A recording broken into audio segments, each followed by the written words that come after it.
why don't you start Okay. by introducing yourself and talking a little bit about where you grew up. Okay. My name is Paula Bashford. I grew up mostly in Elkins.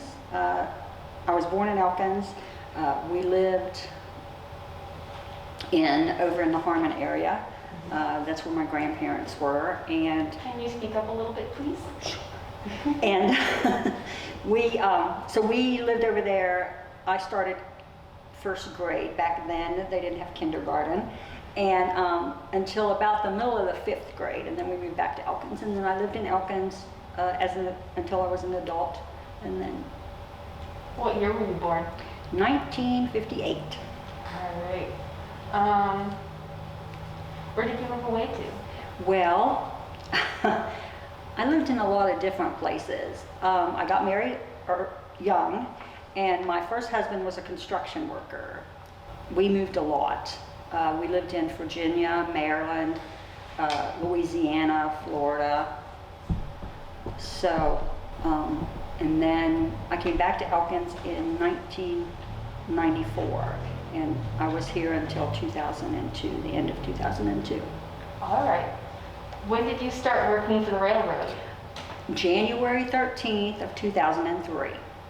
What did you start out doing? Okay, I started out, they have a training course that is, it's 15 weeks long, and that when you're done with that, you can be a switchman, a brakeman, or conductor, or a locomotive hostler.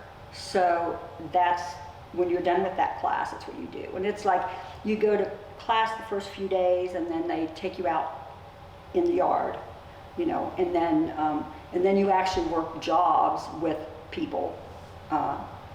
And so you switch cars in the yard, you know, you build trains, you take out bad order cars that come in on a train and something's wrong with it. The carmen check them out and you take those out. And, so you do that, and then you go on road trips with conductors that are, you know, already working as conductors. And most of our trips were within, most of them were 130 miles-ish, rail miles, and you would you'd get on your train and go to whatever crew change point, and then you would stay there until you were federally rested, and then, or whenever they had the next train to go back to where you came from. So you just work out of a terminal, and then you go. I worked out of Lyons, Nebraska, and we went to Edgemont, South Dakota, Sterling, Colorado, Guernsey, Wyoming, or Ravenna, Nebraska, that was our long trip, and it was like 240 miles east. Mm-hmm. So, and then you would give your train to somebody else. Okay. Can you explain briefly what federally arrested means? Okay, so they just changed that rule back about 6 or 8 years ago, but you have to have so many hours off. So you can't be called from the crew caller, and you can't perform anything, you can't work. So the mandated now is 10 hours off, and they can call you in 10 hours to go to work in 11 and a half. It used to be they could call you in 8 hours. So that's what it was when I first went to work. They could call you in 8 hours to go back to work. Okay. Thank you for explaining that. So you did your training, and you can start out doing any one job. Which job did you take? Were you a switchman or a conductor or? Originally, after my 15 weeks, because like my very first job as a student was switching in the yard. And the guys I worked with were great. They were really easy to get along with. They taught me lots of stuff, you know, and for me, it was really, I had never worked outside. I had never been around big equipment. So it was very intimidating for me at first. So, and I'm not mechanically inclined. So I was like, oh, I'm never gonna get this, but I loved it. After I got comfortable with it, But it was stressful at first, you know. And there was a girl in my conductor class from Texas, and she was the only one. There were 10 in our class, and there was just us 2 females. And she had driven a truck and worked on a farm, and so she was very outdoorsy more than I had always worked as a cashier or, whatever, front desk manager for a hotel. So I had never worked outside, and she was good with the outside stuff, and I was good with the studying thing, because you have to, pass tests every so often, and so we kind of helped each other out. But yeah, actually she was from New Mexico, but she lives in Texas now. But, Okay. So what was your first job like when you were out of training? They teach you in training how to look up the rules so you know what you need, to do if you have a problem. But you actually learn after you get out there on your own, and you have problems that you're like, oh my gosh, So, but I was a conductor. I was actually a switchman, and I was on the switchman's extra board, which that means they can call you for anything they want. And it's like a guaranteed board, so that if they don't call you and you don't work for a few days, at a time, then you get a guaranteed salary. Okay. But most of the time you work way over that, and you don't get the guarantee. But so I was a switchman in the midnight yard, and so you go to work at 11, you get off at 7 basically, and you build trains. They have storage tracks with all the different trains or train cars, and they give you a switch list, and they tell you what cars they need to have in this train. And so you spend your whole night building that train, or 2 or 3, how many ever trains you have to build that night. And and the coolest thing was, which freaked me out the first time they did it, but it's called kicking cars. Okay. You know what that is? No, can you explain it? I can. You go, so you have all these cars, and you're building your train, and you need to get rid of cars in the middle or whatever, So you pull out a track, and it's got 25 cars in it. Well, you need the 13th car. So you need to get rid of the rest of those cars. So you pull it out, and then the engineer revs up the engine and shoves it back really fast, and you pull the pin to get the cars to separate, and they roll into the track. Somebody lines a switch, and they roll into that track, and then you pull back out, and then you kick out the car you want, and then you pull back out again, and you kick out. So the cars are going zooming down the track all by themselves. Yeah, and what amazed me, when we were students, we were training in the yard, and someone kicked cars past us. And until they got right to us, we didn't realize they were rolling. That's how quiet they are. Let me grab this really Okay. quick. Sorry about that. So it would be very easy, if you were not always paying attention, to step back and the cars run over you. Yeah. So you always look both ways before you cross the track, twice. Yeah, even if you know the track is dead. Even if you know nobody's running on it. Yeah, and it always makes me nervous when you see these people who take their kids' pictures on the railroad. That always makes me nervous. Yeah.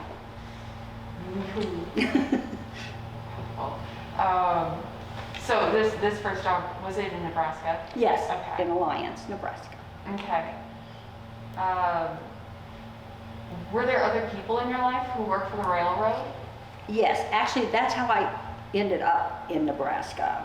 I was working here in Elkins, West Virginia, and I met a man who was coming through here on vacation, and I just met him for like 5 minutes.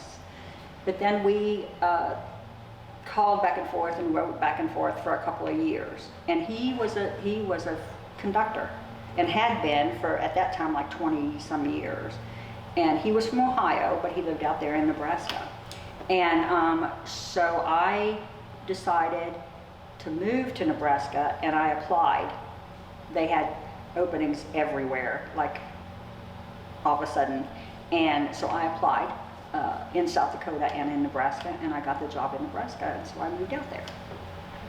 Why, what did you think about doing this? Because that's a big change. It was a huge change, and yeah, I was like, and I was older. I was, when we took our final conductor test on a Friday.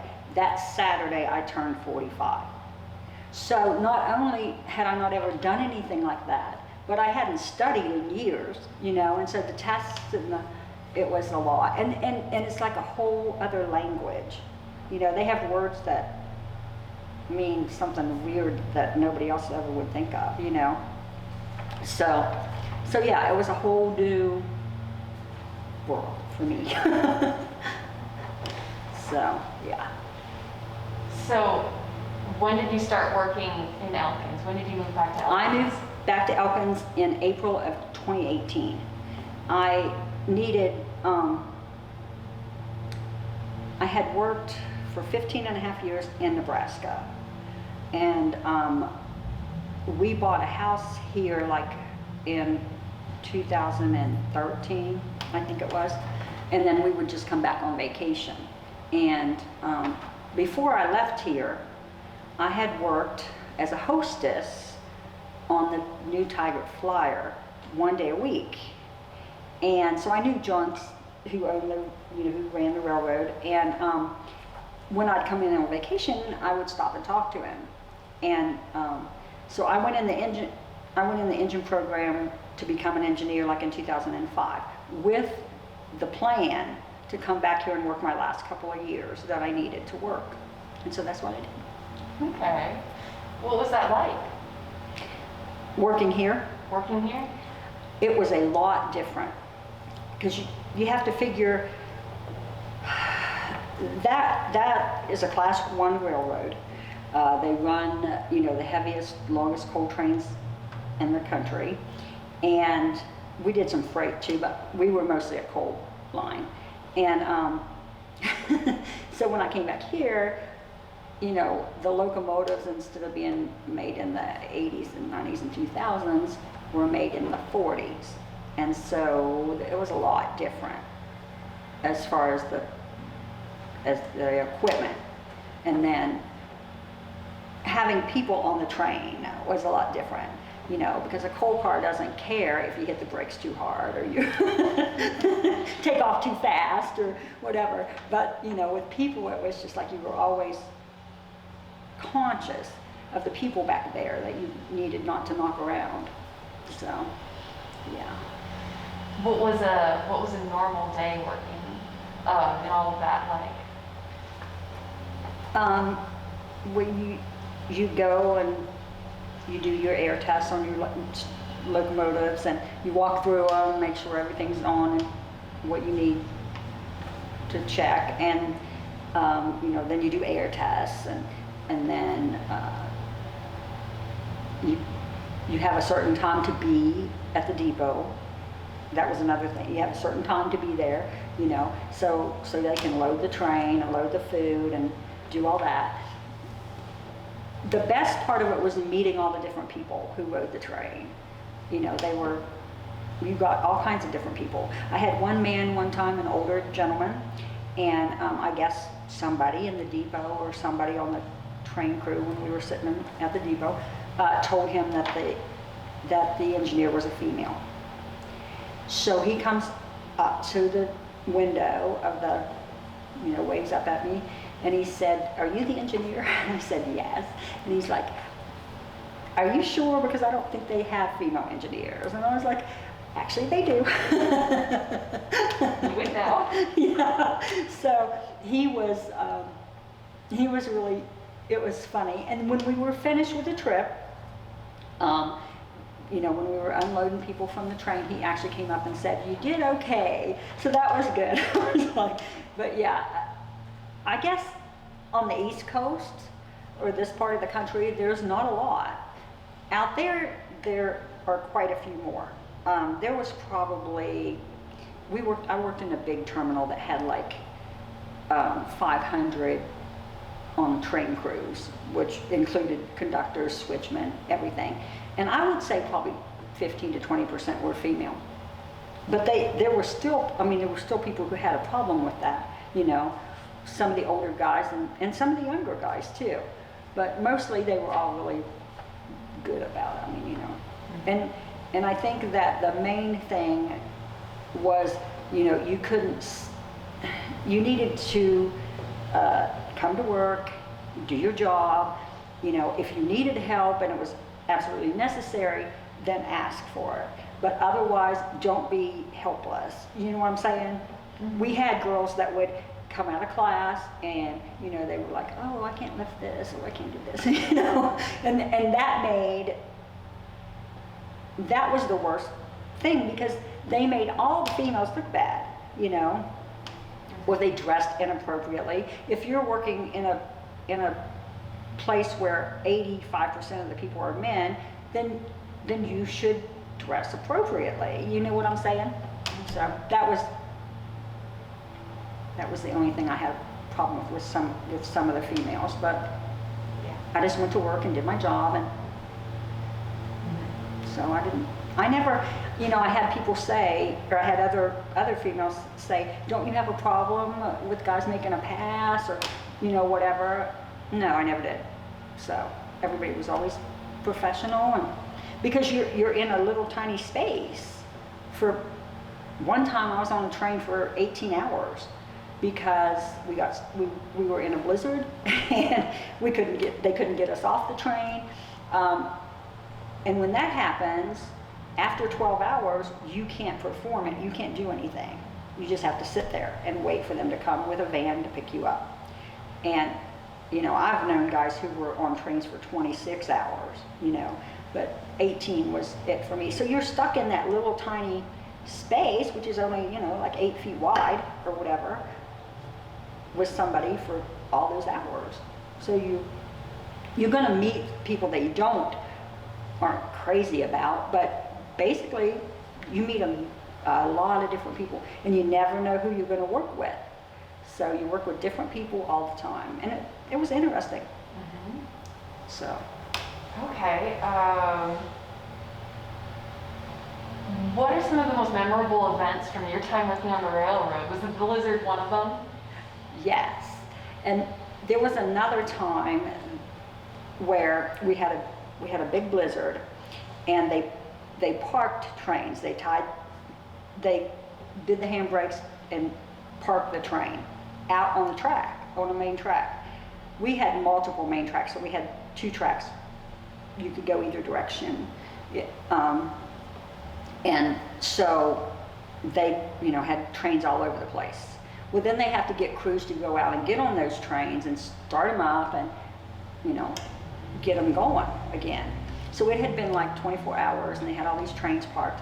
And my conductor and I, his name was Kirk, and he was a really nice guy. But we had to take light power, which means we took engines out to drop off crews on the trains. And we were but to leave the yard, we had to clean out the switches. It took us like an hour and a half, because when the snow gets in the switch, it can't switch so that the train engine can go where you want it to. So yeah, it took us like, I don't know, an hour and a half to get even out of the yard. And then we dropped off the train crew for coal train, and we dropped off a train crew for grain train. And then we were supposed to take like the maintenance of way people, who are the guys who take care of the track. And you have, for the switch points, like where a track, where you can go into a siding or you can go to the other track, they have switch heaters that are electric, and they have them on in the wintertime. But when it's that bad, it just can't keep up. And the temperatures out there in Nebraska get like way below 0. And So we were supposed to take them so they could clean out the switches, you know, and then the switch heaters would do their job. But the train, like there was an empty coal train parked, and then there were, you know, trains all along.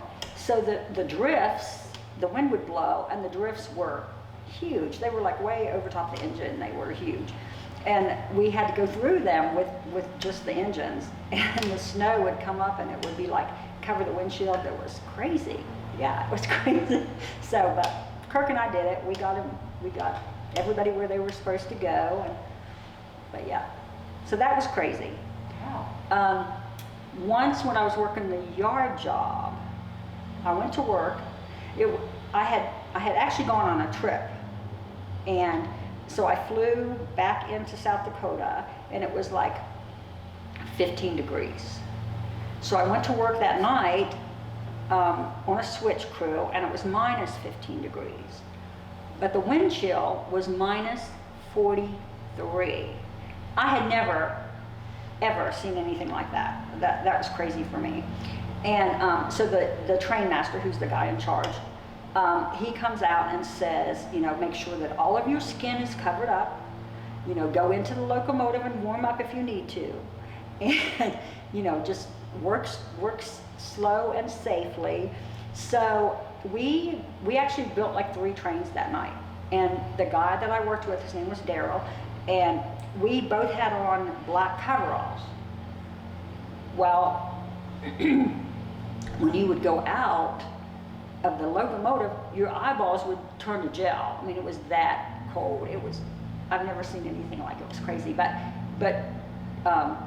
Daryl was actually switching, kicking cars, and he rode a cut of cars back into a track, and he wasn't out there 20 minutes, not even that long. And he came back and his coveralls were completely white, just from the frost. It was that cold. That's the coldest I've ever seen it. But yeah, that was different for me. I had been out there about a year, and I was like, oh, I don't know about all this. This is very cold. But yeah. What town or city? Where was this located in Nebraska? Um, I'm curious.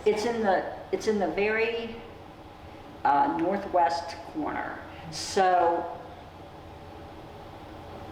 South Dakota is here, and Wyoming is here, and Colorado is here. So it's right in that corner. Okay. What were some things that you were really proud of? The fact that I worked and actually retired and did not get injured. That's a big deal.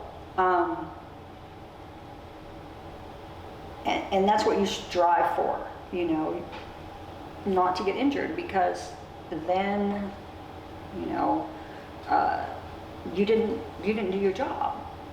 If you didn't work safely, and I know, and there are sometimes when you can't help it, you know, like if you have a derailment or something like that wasn't your fault, you know, something was wrong with the track or somebody else had a problem.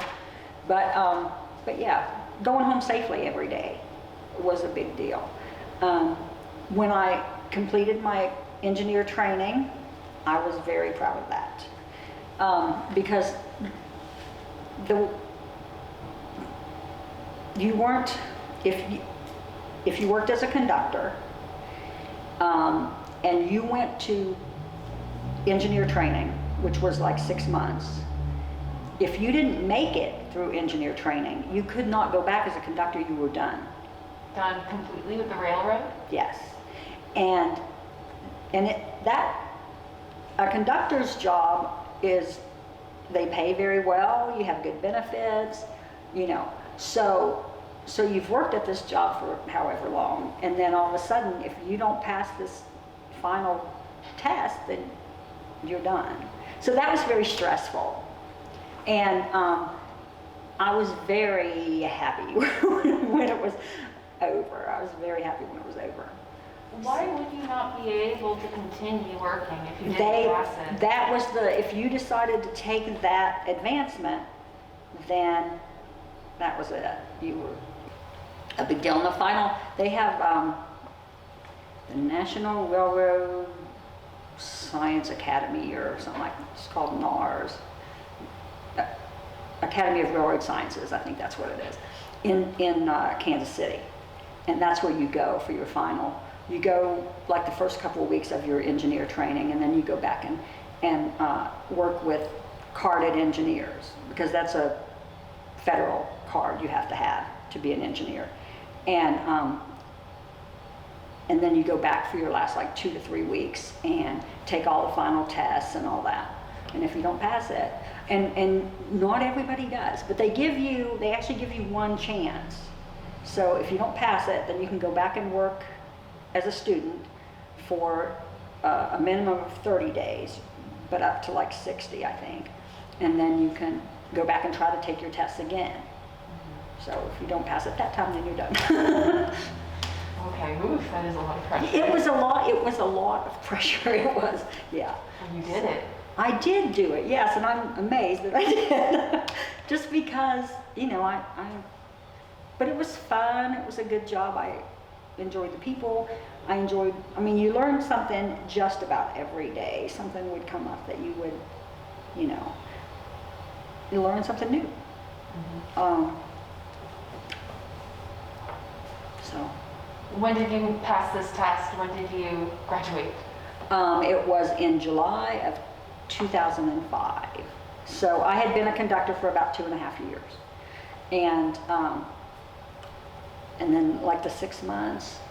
And then when I first got out of engineer class, they were really short on people. And so they recalled anybody who had trained there as an engineer. They called people back from Iowa and New Mexico and Arizona and made them come back, because they have like a recall where they can recall you if they trained you originally. And I got sent to Gillette, Wyoming. Let's see. What were some major changes in the railroad that you saw over the course of your career? Mostly, they came up with a few, you know, federal laws, the cell phone law, you know, any kind of electronics, like you couldn't, they came up with that. Usually, anytime they change a law, it's because somebody had an accident, or somebody got hurt, or something like that. So there was an accident out in California or Texas, or I don't know, someplace, where the guy was texting and had an accident. So after that, you weren't allowed to have your phone on when you were in the locomotive unless you were sitting still, and all members of the crew agreed that everybody was not doing anything dangerous. You know, you weren't. So that changed. And then they came up with, it was called Trip Optimizer, where it was kind of like cruise control on your car, you know, and it was to save fuel. So they wanted you to run with your Trip Optimizer running, you know, so that it would, but it didn't know what track you were on, you know, it didn't. So that was a little strange, because you had to trust it, but then you had to take it off if you were going to change tracks, or if you were coming up to a signal, something like that. Well, then they came up with positive train control, PTC, and we were the first major railroad to get it. And I had been on vacation when they started it, and I came back and I'm like, oh, I don't know if I want to, this is scary. Because it was more, it could actually set the brakes for you. If it thought you weren't doing something right, it could set the brakes for you. And it knew what signals were coming up, basically. So it knew when you were supposed to slow down if you were coming up to an advance, to a stop, or whatever. So it knew all that, but it had some bugs. And so you would, but it would give this big alert, you know, slow down, slow down, slow down. And you had so many seconds to do that, or it would put your train, it didn't put it in an emergency, it put it in a little bit slower than that, but it would break your train. It would put the brakes on and stop the train, which, you know, if you weren't in a position where you wanted to stop. But yeah, so that was a lot to get used to. But that's the biggest, I think those were the biggest changes, you know, where they were trying to make it more fuel efficient. That was the big thing. Everybody wanted to save fuel. So, you know, that was the thing that they wanted you to do, so.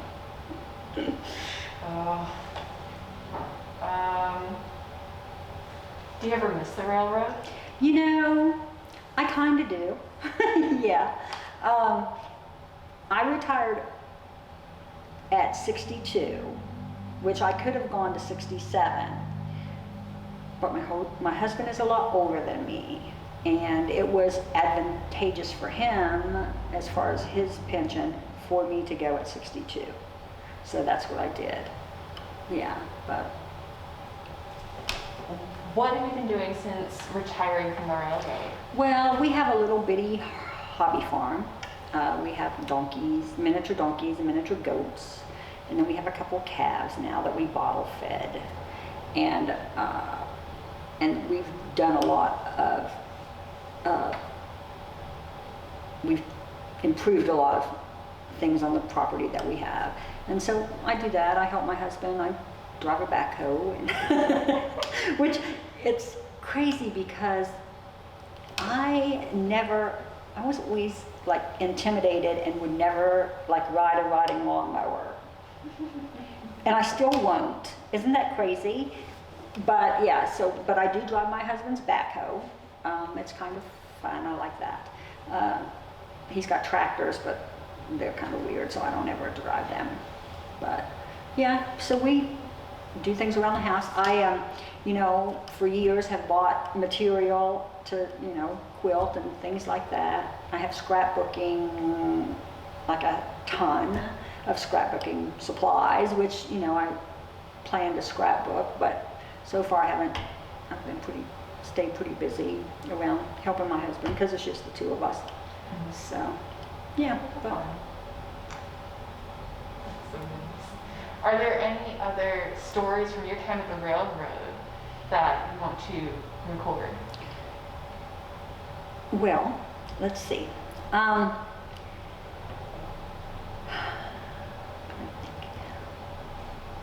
had a derailment once. Oh yeah? Yes, it wasn't my fault. Start out with the important things. Exactly. My conductor and I were coming into the yard on a freight train. And on the head end of the train, we had like 6 loaded vehicle cars. And they're huge. They're like 80 feet long. They're non-articulated. They don't turn easy. And so we were coming into the yard, and we got our destination from the yard master. She's the person who tells you, she or he, tells you where you're going to put your train, where you're going to park it for the next crew. And we were, like, we came in on one side of the yard, and she gave us a track all the way on the other side. But to get to that track, we had to go through like 3 really close crossovers. Well, 80-foot non-articulated cars don't really like to do that. But you can't say, are you sure you want us to go there? You know, that's not my job, it's her job, and so that's what we did. And we got the locomotives and maybe 1 car, I think, through the crossovers, and then the rest of them just like hopped right off the track. So yeah, it was in the paper, it was embarrassing. They had pictures of the cars all willy-nilly everywhere. But yeah, that was kind of crazy. But and then one time I had it was Halloween, and it had started snowing, and the train in front of us, you have signals like approximately every 2 miles, but there are places where you have to hold back of that signal because there are crossings that you can't block. Well, the guys in front of us were going along, and there was a truck and a horse trailer going along the highway right beside of them. and then for some unknown reason, he just turned and went right across the crossing, and they hit him. And yeah, so because we had good signals, we were still going. Well, when we stopped, we had like 3 major crossings in this little town blocked. Well, you can do that for 20 minutes or so, but not after that. And so we had to back our train up like 8 miles. And this is like, we had like 145 loaded coal cars. So that train weighs 19,000 tons or something like that. And you can't back up unless you have somebody on the back of the train to tell you to back up. I mean, you know where you're going. So my conductor had to get a ride all the way to the back of the train, or if there wasn't anybody there to give him a ride, you have to walk. But yeah, so we had to back up like 8 miles. It was stressful, but you know, they stopped that train. I mean, you know, that train was stopped and they had to do the investigation and all that, so we just had to be relieved off of our train. We couldn't keep going so they brought somebody else to put on our train, but that was kind of, and the poor horses died. I felt bad for the horses. Okay. But was the guy okay? you know, he was. Okay. Yeah, because I think they hit like right at the front of the trailer, and one horse I think died instantly, but then the other one they had to put down, which I thought was sad. But people just don't, I don't think they just realize, you know, don't pull in front of a train, no matter what you do, don't do that, you know, because they can't stop. And I don't know if he just didn't, I mean, he was going right along beside of them, so I don't understand why he didn't realize that he couldn't go, you know, but people do that kind of thing all the time. I was very lucky in that I never hit a person. We had guys who had people commit suicide by train, which is very stressful for the crew, you know. I mean, they would just like walk up the track in front of you. You come around a curve, you're going 45, 50 miles an hour, and there they are, you know. So it's very, I don't understand why people have to take other people when they go, why they have to do that, but so that was stressful, and I was glad that I never hit anybody. I did, on the passenger train, have a lady run into me. Oh, So, yeah, she was a little inebriated, I believe. And so we were coming down to the crossing, and I'm honking the horn. You know, it's a federal law. You have to honk the horn so many seconds. And so I was doing that. And yeah, she didn't stop at the stop sign or the railroad crossing sign. She just kept going. And she smacked right into the end of the locomotive. You know, I mean, it flipped her car around. She didn't get hurt really bad because we weren't going that fast. But it was stressful for me because at first I didn't know that she was okay, you know, because I'm at the front of the train. And yeah, so I think that people need, you know, I've had people run across the track, and, you know, I just think that people don't think of the consequences when they do things like that, you know, or to teach your kid not to get too close to the track. I had one guy, this was crazy. The dispatcher called and said, a crew called in and said, we saw a man walking close to the track with a gun. And so they called the dispatcher, and so the dispatcher called the police. Well, we were behind that train, and he was walking right beside the track. And we had slowed down because, you know, they told us to expect it. But he didn't even, now this is a huge train, he didn't even look back. He was walking really fast with his little gun up on his shoulder. I don't know if it was a domestic thing and he was trying to find his wife, I don't know. But it was stressful for us because, you know, I'm honking the horn and he's like right there and not even acknowledging that we were there. You know, didn't look behind him, nothing. So that was kind of weird, you know.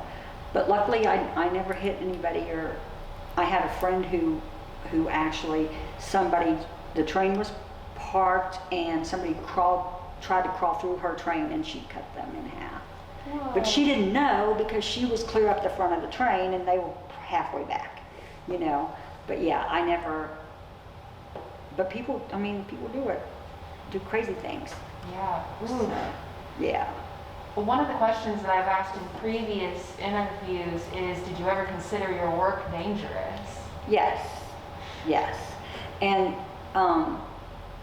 anytime you were outside of the locomotive, like working as a conductor on the ground or a brakeman on the ground, that equipment is huge, you know, and it weighs tons and it's non-forgiving, you know.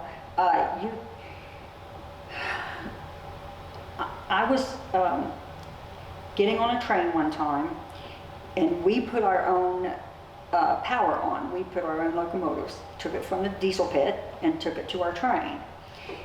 There was a misunderstanding somewhere. There was a switch crew working and the yard master gave us permission to go down and get on our train, which we did. Then somebody forgot that the switch crew had been switching and they didn't line that switch back. And she didn't tell us to do that, so we didn't do that. So they kicked cars and my conductor had just hooked up the air hose, which you have to be between the engine and the cars to do that. And he had just done that and come out. And you have to tell the engineer that you're in the clear in case the engineer wants to move the train or whatever. So he gave me the in the clear, and about that time, smack, all these cars came crashing into us. And I mean, just mere seconds, and his head would have been right there, you know? Yeah, and so that was because somebody didn't do what they were supposed to do.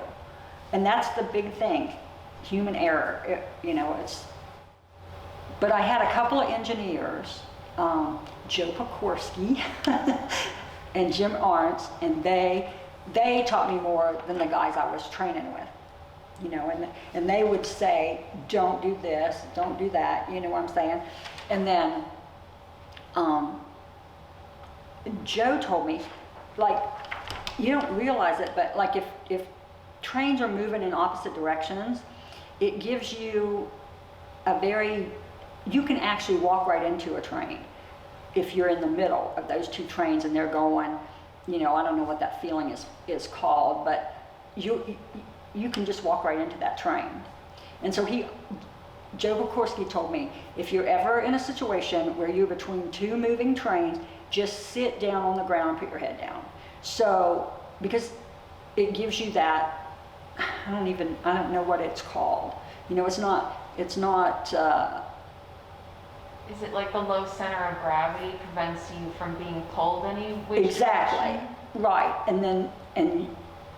Yeah, because there are times when you do that, you know, when you're switching in the yard and trains coming in and trains going out, and yeah. So it's a weird feeling though, and it's almost like vertigo, but not quite, you know.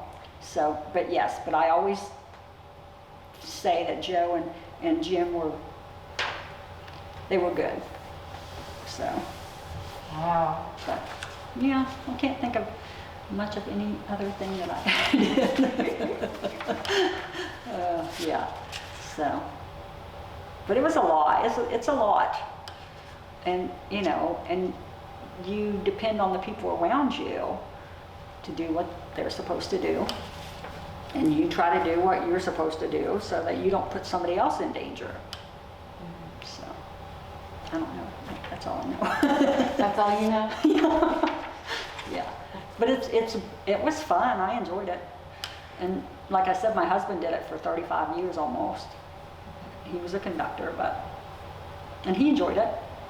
Did he ever take the engineer's test, or did he? No, he didn't. He hired on like back in 1980.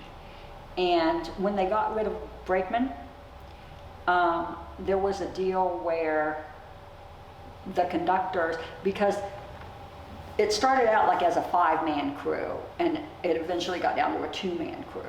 So it had to do with your union. You know, those guys were your union people, whatever. The brakeman and there was a head brakeman and a rear brakeman, and back when they had cabooses. Mm-hmm. And so when they got rid of that job, the deal the union made with the conductors was, okay, you'll get, it was called a productivity fund. And like when they first started it, it was just pennies. I mean, it wasn't very much at all. But by the time, like every trip that you made, you got a certain percentage. And so by the time he was done, I mean, those checks were huge. Every December the 15th, you know, they would get this big bonus check. And engineers didn't get that. So if you gave up your conductor's job and became an engineer, you didn't get that anymore. So yeah, so he went to Nebraska from Ohio specifically because he wanted to be a conductor. Because he lived in a railroad town, Norfolk Southern, back then it was Norfolk Western, I think, but went through his hometown. And he remembers even back to the steam engines. And he's older. And he would go down and, you know, get the guys lunch and stuff like that when he was just a little kid. And he always wanted to be a conductor, and he couldn't get hired in his hometown. So when he heard that there was a big coal boom out west, he decided to go. Oh. Yeah. So, yeah. Well, I can't think of any more questions. Okay. Thank you so much. I'm sorry if I was not very good. No,